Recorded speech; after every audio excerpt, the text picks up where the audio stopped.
마가복음 14장 32절에서 42절까지 말씀입니다. 그들이 겟세마네라 하는 곳에 이르매 예수께서 제자들에게 이르시되 내가 기도할 동안에 너희는 여기 앉아 있으라 하시고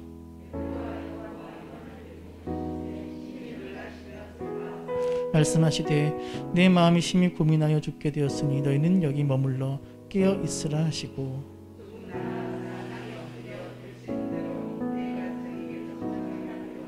이르시되 아빠 아버지여 아버지께는 모든 것이 가능하오니 이 잔을 내게서 옮기시옵소서. 그러나 나의 원대로 마시옵고 아버지의 원대로 하옵소서 하시고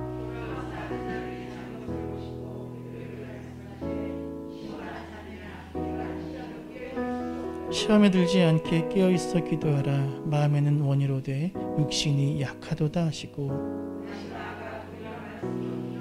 다시 오사 보신즉 그들이 자니 이는 그들의 눈이 심히 피곤함이라. 그들이 예수께 무엇으로 대답할 줄을 알지 못하더라.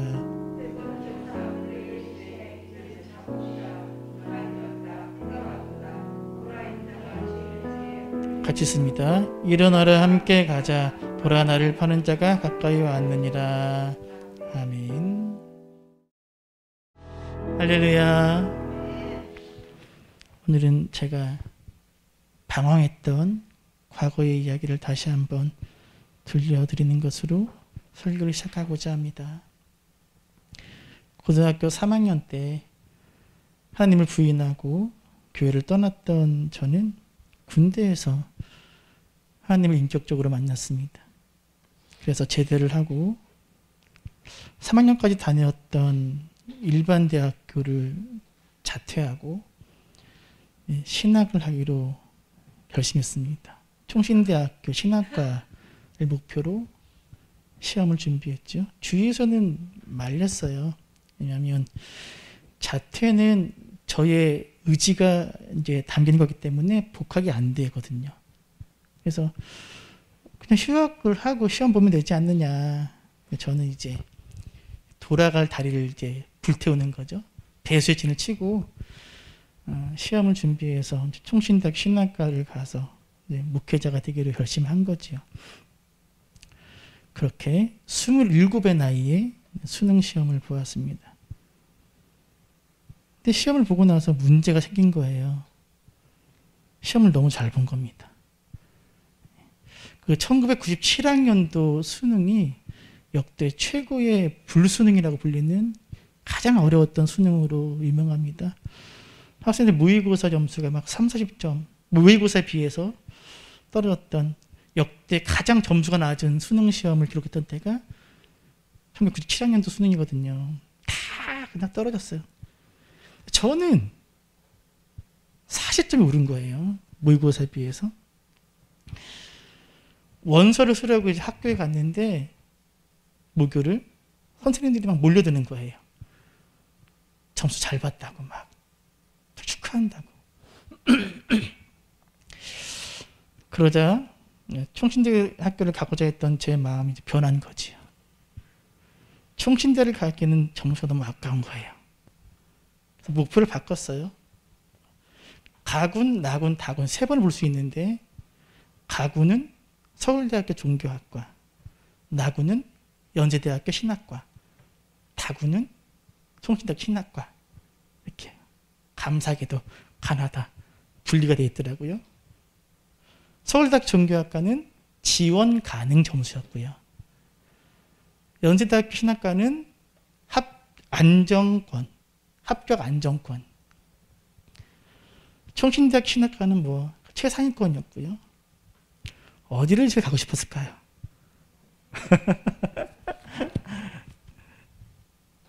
다 이제 면접 보고 이제 논술 보고 했죠.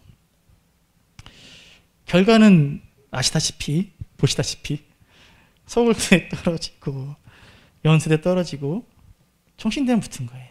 사실은 원래대로 된 거예요. 원래 계획대로. 원래 총신대 신학과 가려고 했던 거잖아요. 원래대로 된 거지만 저는 달라졌던 거죠. 인정이 안 되는 거예요.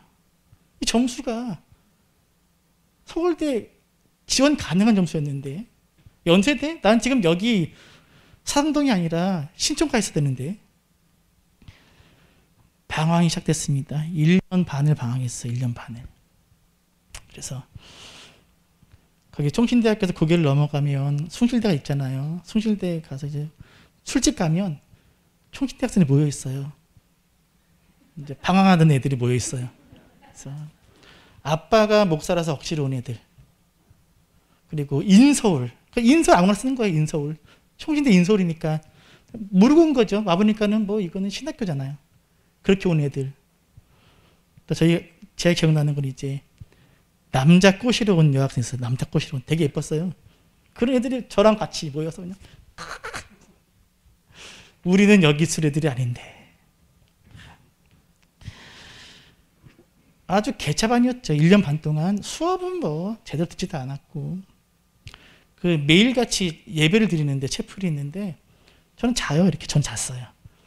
그러면은 이제 그 알바하는 신학과 선배들이 와서 깨우거든요. 제가 막 싸웠어요. 왜 깨우냐고. 왜 깨우냐고 그러면서. 정말 총신대학교를 다니는 게 싫었어요. 정말 싫었어요. 어느 정도였느냐. 저는 진짜 그땐 죽고 싶었어요. 네, 정말로. 그리고 그렇게 1년 반을 방황하다가 이제 2학년 2학기 때 저희 총신대학교는 개강할 때마다 심령 수련을 하는데 심령 수련회 때 선교사님이 오셨는데 설교는 뭐 기억도 안 나요. 저는 강당 채플씨 2층에서 구석에 혼자 앉아서 예배를 드리는 게 아니라 그냥 시간을 때우고 있었죠. 시간 때울 때 제일 좋은 건 성경 읽는 거예요. 그래서 성경 읽고 있는 거예요. 찬양도 하는 둥 마는 둥, 설교 듣는 둥 마는 둥, 성경책만 이렇게 지적거리고 있는데 마지막 날, 목요일 날 마지막 날 오늘 읽은 본문 마가복음 14장이 눈에 들어온 거죠. 그냥 넘어갈 수도 있는데 이상하게도 14장을 읽기 시작한 거예요. 찬찬히. 그렇게 읽고 나서 하염없이 눈물이 흐르는 거예요. 눈물이. 그렇게 수련회가 끝나고 채플실에 불이 다 꺼지고 나서 2시간 넘게 저는 그 자리에 앉아서 울고 기도하고 성경 한 구절 때문이었습니다. 42절 하반절에 보면 일어나라 함께 가자라는 구절이었습니다. 주님 보시기에 제가 얼마나 한심했을까. 주님을 위해서 주의 종이 되겠다고 총신대학 신학교에 간다고 하더니 수능 점수 좀 잘 나왔다고 눈이 뒤집혀갖고 주님은 안중에도 없고 세상적인 욕심과 욕망에 눈이 어두워져서 그렇게 방황하고 있는 제가 주님 보시기 얼마나 한심했을까. 그런 제 모습이 보였던 거죠. 하지만 마지막에 예수님께서 제자들에게 일어나라 함께 가자라는 말씀은 저를 향한 말씀으로 그때 다가와서 부딪힌 거예요. 그 말씀이 저를 흔들어 깨웠습니다. 승기야, 너 한심한 건 맞아. 너 진짜 한심해. 하지만 내가 너를 택했고 내가 너를 오래 기다렸고 내가 너를 포기하지 않았어. 일어나라. 함께 가자. 라는 주님의 음성이 저를 그날 깨웠고 저를 살렸고 그래서 제가 지금 이 자리에 있을 수 있습니다. 그래서 때로 삶의 무게가 너무도 고단하여 지치고 쓰러질 때 또는 내 삶의 자리에서 신앙을 지켜내기가 버거울 때 또는 내 자신이 너무나 한심하게 느껴질 때 이 말씀 본문 예수님의 음성을 다시 찾아 읽고 듣고 합니다. 성도 여러분, 저 혼자만 주님을 실망시키며 살아오진 않았을 거예요. 여러분 역시 주님 보시기에 한심한 삶을 살아왔을 때가 있을 겁니다. 아니면 지금 그렇게 살고 있을 수도 있습니다. 지난주 설교를 통해서 우리는 제자도의 길을 걷는 것이 얼마나 어려운지, 또 그 길을 걸어야 되는 제자들이 얼마나 한심하고 연약한지를 보았죠. 6월절 만찬 자리에서 예수님께서 제자들에게 너희 중에 하나가 나를 팔리라 말씀하시니까 제자들이 모두 군심하며 예수님께 저는 아니지요 라고 묻지 않았습니까? 예수님께서 제자들에게 너희가 나를 다 버리리라 말씀하시니까 다 한결같이 아니라고. 또 베드로에게 너가 나를 부인하리라 말씀하시니까 베드로만이 아니라 모든 제자가 우린 그러지 않겠다라고 말씀하며 다짐했지요. 그런데 제자들의 이런 각오와 다짐은 말뿐이었습니다. 오늘 읽은 겟세마네 이야기는 제자들이 얼마나 연약하고 부족한지를 적나라하게 보여주는 이야기입니다. 6월절 만찬을 마치고 겟세마네에 도착한 예수님은 특별히 가까웠던 제자 세 사람 누구예요? 베드로, 야고보, 요한을 데리고 따로 기도하러 가십니다. 그런데 예수님이 그동안 볼 수 없었던 굉장히 불안하고 불안정하고 약한 모습을 보이십니다. 제자들에게 33절과 34절을 읽겠습니다. 있습니다. 베드로와 야고보와 요한을 데리고 가실새 심히 놀라시며 슬퍼하사 말씀하시되 내 마음이 심히 고민하여 죽게 되었으니 너희는 여기 머물러 깨어있으라 하시고, 예수님의 심적 상태를 묘사하고 있는 표현이 있습니다. 심히 놀라시며 슬퍼하사. 정신을 잃고 말문이 막힐 만큼 놀랍다는 거예요. 그리고 슬퍼하다는 건 마음이 무겁고 괴롭다는 거예요. 심히 고민하여 죽게 되었다는 건 말 그대로 너무 괴로워 죽을 지경이다 라는 거예요. 왜 그러실까요, 예수님은? 예수님 왜 그러실까요? 이제 죽으시거든요. 예수님은 자신이 십자가에서 죽으셔야 됨을 알고 계셨어요. 제자들에게도 그 때를 준비시키셨죠. 하지만 막상 바로 그 죽음의 때가 다가오자 상상할 수 없는 두려움과 고통이 예수님을 압도하고 있는 거지요. 여러분, 제자들만 힘든 것이 아니었습니다. 가장 힘든 분은 예수님이신 거예요. 십자가의 길을 걷기 위해서 큰 희생이 요구되는데 예수님은 자신의 생명을 내어주셔야 했습니다. 그래서 예수님은 두려우신 거지요. 죽음이 두려우신 거예요. 바로 이런 상황에서 예수님은 제자들이 자신과 함께 뭐에 있으라? 깨어있으라 말씀하십니다. 깨어있으라. 단순히 잠을 자지 말라는 뜻이 아니에요. 깨어있으라. 나와 함께 있어주길 원하시는 거예요. 자, 만약에 저랑 아내랑 같이 방에 있어요. 같이 있는 거잖아요. 서로 대화를 하거나 함께 기도하거나 함께 뭘 볼 수 있지요. 근데 어느 순간 아내가 졸다가 자고 있어요. 저는 깨 있어요. 물론 함께 있는 거긴 하지만 함께 있는 건 아닌 거지요. 예수님 제자들과 함께 있기 원하셨고 그래서 깨어있으라 말씀하셨습니다. 이 깨어있다라는 말 속에는 경계하다, 정신 차리다 라는 뜻도 담겨 있습니다. 함께하기 원하셨고 또 이 고난이 시험이 장차 제자들에게도 닥칠 텐데 그러면 이 시험은 깨어있어야 이길 수 있기 때문에 예수님은 제자들이 깨어있기 원하셨습니다. 그리고 예수님은 아버지 하나님께 나아가 기도하지요. 35절, 36절입니다. 함께 읽겠습니다. 조금 나아가사 땅에 엎드려 들릴 수 있는 대로 이 때가 자기에게서 지나가기를 구하여 이르시되 아빠 아버지여 아버지께는 모든 것이 가능하오니 이 잔을 내게서 옮기시옵소서. 그러나 나의 원대로 마시옵고 아버지의 원대로 하옵소서 하시고. 예수님 어떻게 기도하셨다고요? 어떤 모습으로? 땅에 엎드려서. 마태복음에는 얼굴을 땅에 대시고 엎드려 기도했다라고 기록되어 있죠. 엎드려 기도하셨습니다. 여러분, 예수님 당시의 보편적인 기도 자세는 무엇일까요? 당시 보편적인 기도 자세. 서서 하는 거예요. 서서. 당시에는 기도는 서서 하는 거예요. 근데 예수님 어떻게 기도하셨다고요?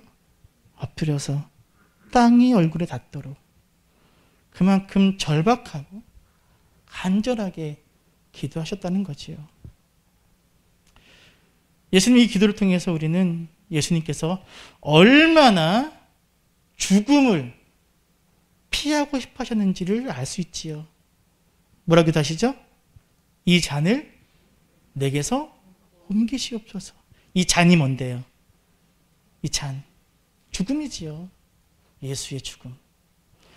인류를 대속하기 위한 예수님 자신의 죽음이에요.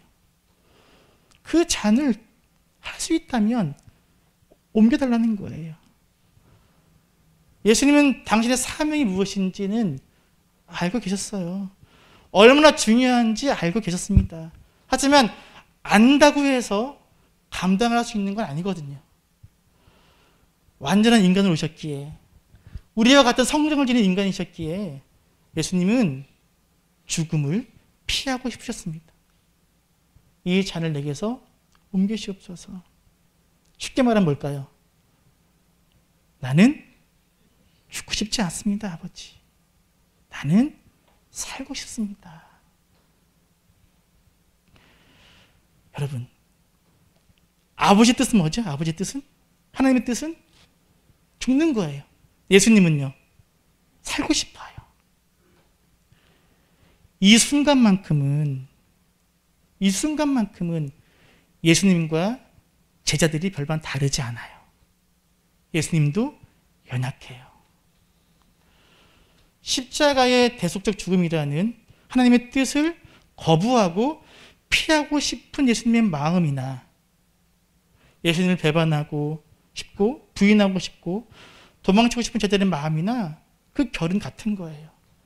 지금 이 순간만큼은 예수님이나 제자나 다 똑같아요. 약해요. 부족해요. 연약해요. 그런 놀랍게도 예수님은 이어지는 기도를 통해서 아버지의 뜻에 자신을 완전히 복종시킵니다. 이어서 뭐라 기도하시죠? 아버지의 원대로 하옵소서. 예수님은 아버지께 항복합니다. 예수님은 기도를 통해서 승리하십니다. 그렇죠? 그런데 제자들은 그렇지 못했어요. 예수님께서 제자들이 있는 곳으로 돌아오셨을 때 제자들은 뭐하고 있었습니까? 잠들어 있었습니다. 스승은 뭐하고 있는데요? 스승님은, 여러분, 예수님과 제자들의 거리는 어느 정도냐? 돌 하나 던지는 거리예요. 돌 하나 던진 거리. 아마 여기서 저 끝 정도 되겠죠. 가까웠을까 멀었을까요? 가까웠을까 멀었을까요? 별로 안 멀어요. 또 밤이잖아요. 조용하잖아요. 예수님이 땀이 피가 되도록 기도하시는 걸 저들이 알았어요. 모르지 않았습니다. 다 들리잖아요.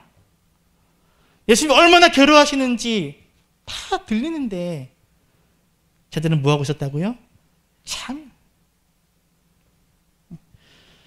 스승 예수님은 두려움과 씨름하며 죽음과 씨름하며 기도하시는데 제자들은 육체 피곤함을 이기지 못하고 잠들어 있었습니다.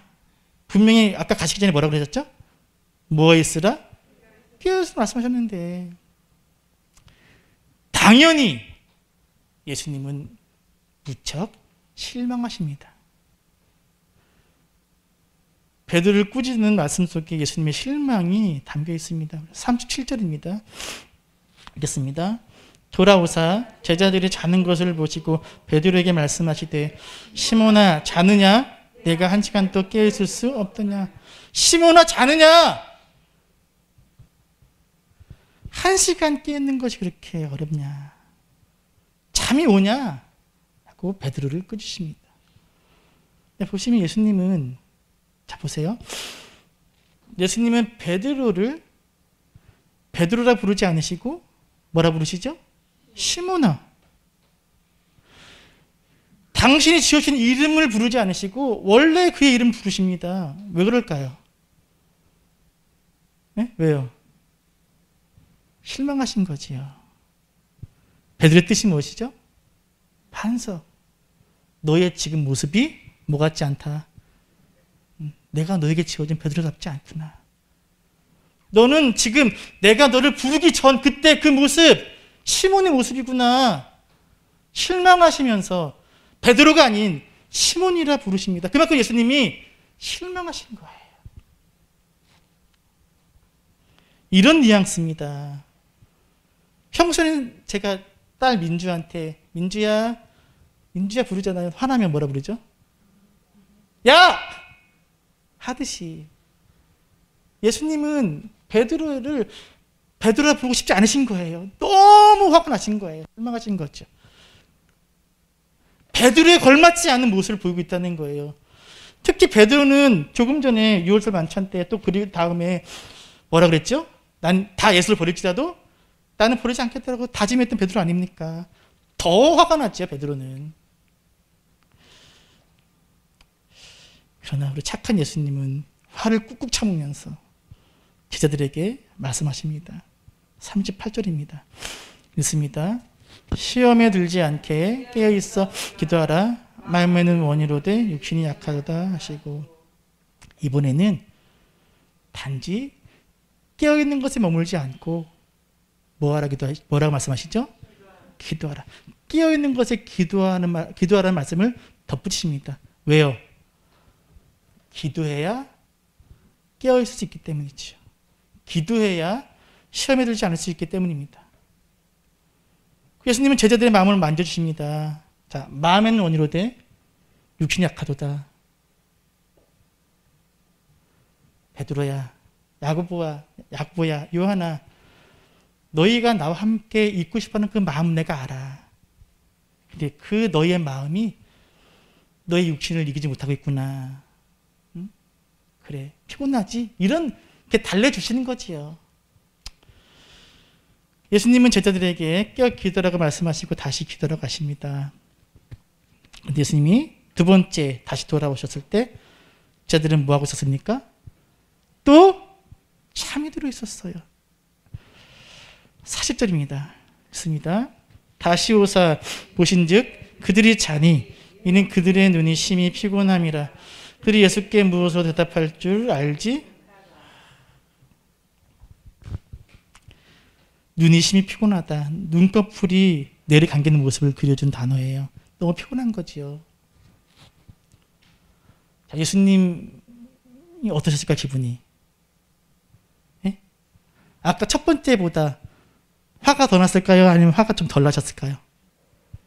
네? 어땠을 것 같아요? 여러분 같으면 어떻습니까? 자, 이 구절 속에서 예수님 마음이 보여요, 안 보여요? 네? 저는 보이는데. 뭐죠? 예수님 반응이 없어요.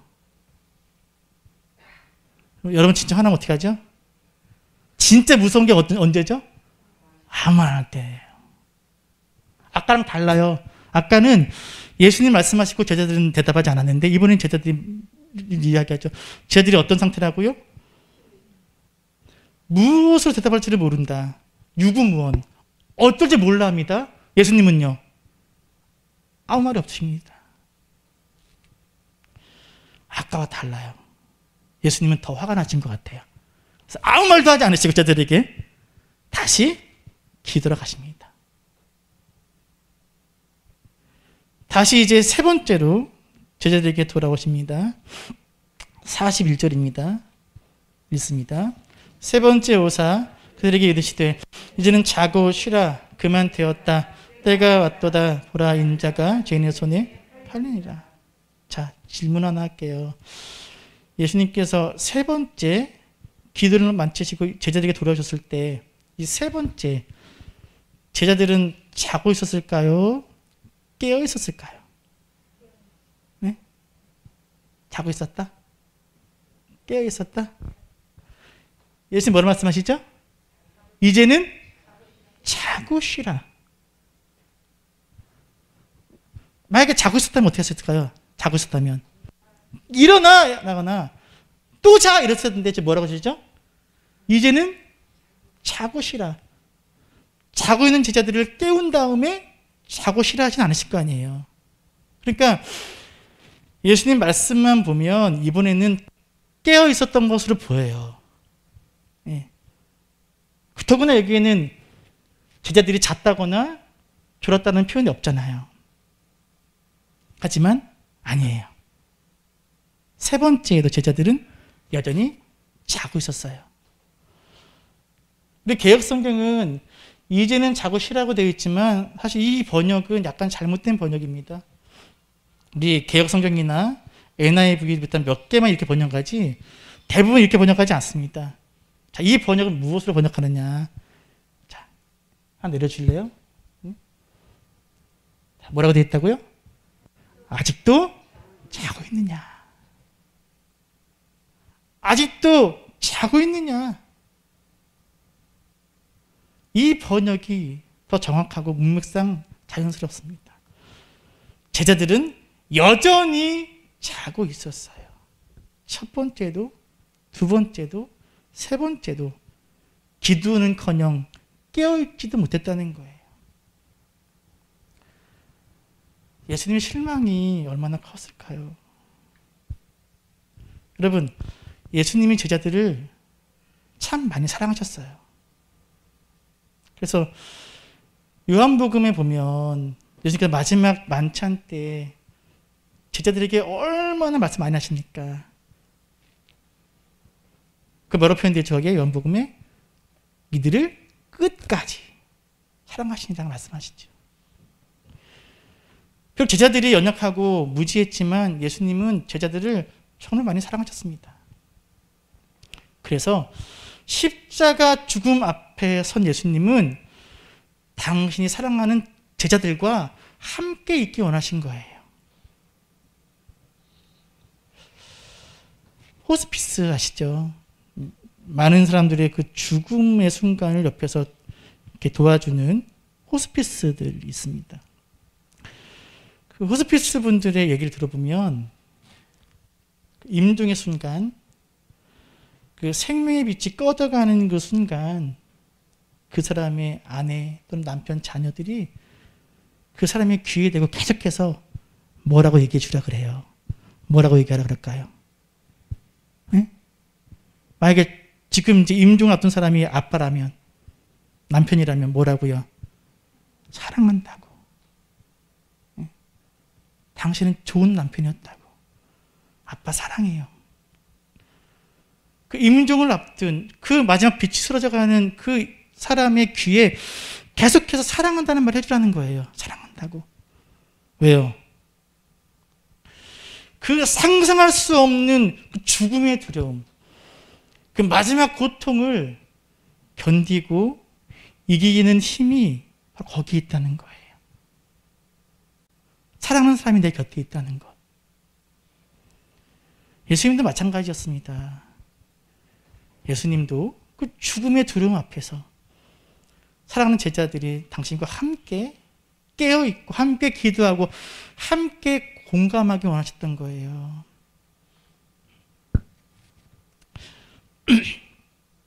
여러분, 예수님은 왜 기도하시다 말고 세 번이나 제자들에게 오셨을까요? 왜 예수님은 도대체 한 번 그냥 쭉 하시지 왜 세 번이나 예수님은 기도하다 말고 제자들에게 오셨을까요? 깨어서 기도하고 있는지 감시하려고? 네? 아니에요.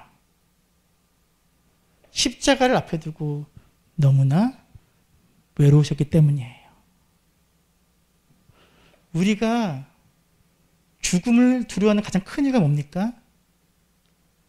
여러분, 죽음이 왜 두려우십니까? 우리가 죽음을 두려워하는 가장 큰 이유는 사랑하는 사람들과 관계 단절이에요. 단절. 예수는 마찬가지입니다. 예수님 계속해서 제자들에게 오시는 거예요. 외로우신 거예요. 십자가 위에서 예수님의 마지막 외침이 무엇이었죠? 마지막 외침. 엘리 엘리 라마 사박다니. 하나님이여, 나의 하나님이여, 나를 어찌 버리셨나이까. 예수님이 아파서 소리 지르는 게 아니십니다. 예수님의 그 절규는 하나님과의 단절에 대한 절규였어요. 겟세마네에서도 마찬가지였습니다. 예수님은 사랑하는 제자들과의 그 단절이 너무나 큰 고통이었던 거예요. 그래서 다시 오서 보시는 거예요. 예수님 제자들이 기도의 방식으로, 깨어있는 방식으로 당신과 함께하기를 원하셨고, 그래서 3번이나 제자들을 보러 오신 거예요. 기도하다 마시고. 그만큼 외로우셨던 거예요. 그만큼 힘드셨던 겁니다. 그러나 제자들은 실패합니다. 제자는 예수님께 더 큰 아픔을 줍니다. 몸은 곁에 있었지만 그 마음은 함께하지 못하는 더 큰 아픔을 예수님께 주고 만 거예요. 제자들에게 너희가 나를 팔리라, 부인하리라, 도망하리라 예언하셨지만 정작 제자들이 잠을 보고 있는 모습을 보시고 예수님의 마음은 하염없이 무너지고 또 무너졌을 것입니다. 결국 제자들은 다시 잠이 들고 예수님 홀로 깨어 있었던 걸로 보입니다.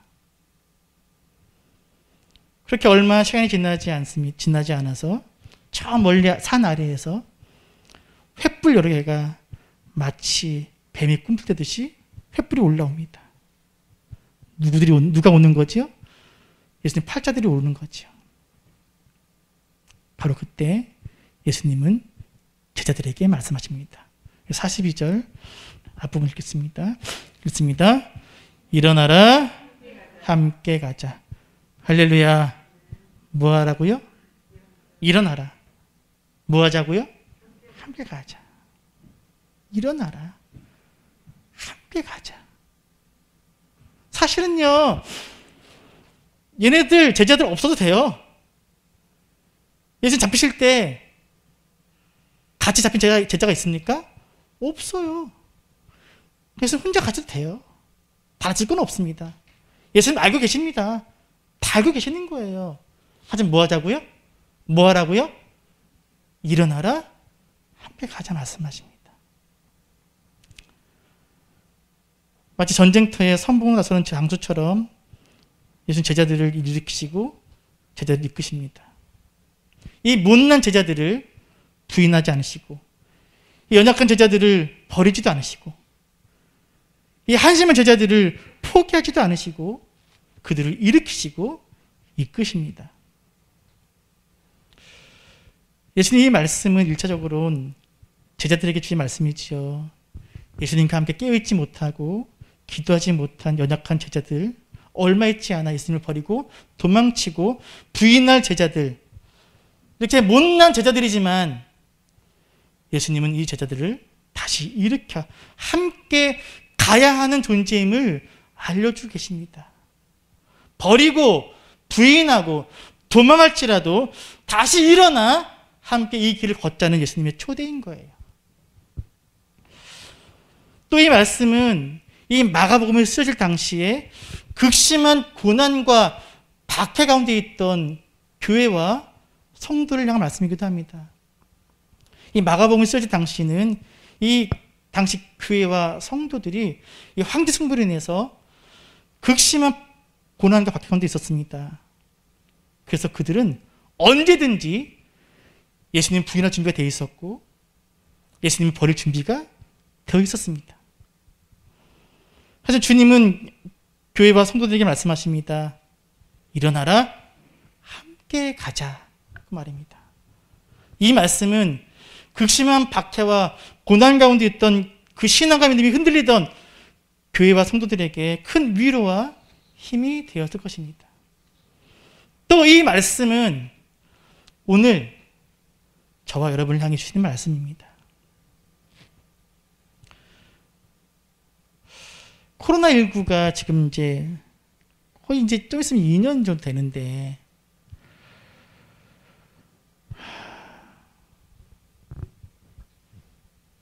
아까 우리 권사님 기도하실 때 코로나19로 인해서 믿음이 약해졌다고 얘기하셨는데